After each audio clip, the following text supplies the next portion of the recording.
वैभव ना यश चाही ना कुछ विशेष चाही ना कुछ विशेष परिवार वाए हो माई नीके दीहु परिवार वाए हो माई नीके दीहु।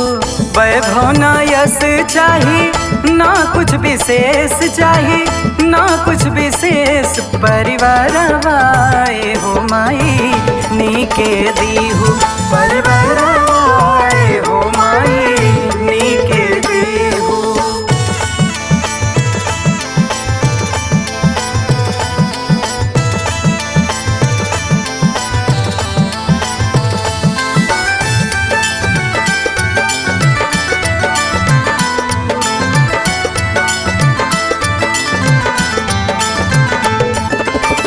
देवर लखन जैसे राम यस उनका माई बाबू जैसन देहु सास ससुर का।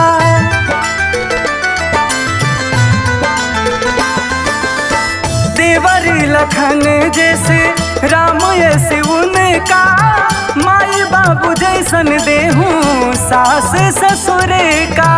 माई बाबू जैसन देहु सास ससुर का।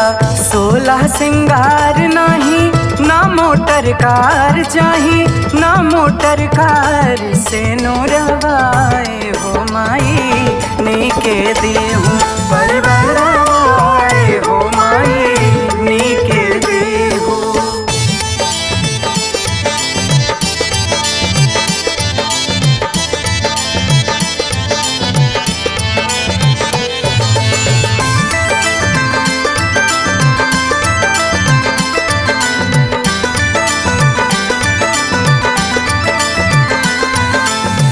सखियाँ सहेली जैसे ननद जेठानी छोटी बहन जैसे मिले देवरानी।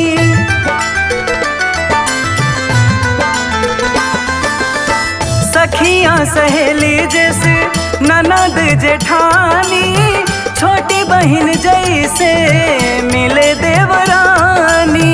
छोटी बहन जैसे मिले देवरानी।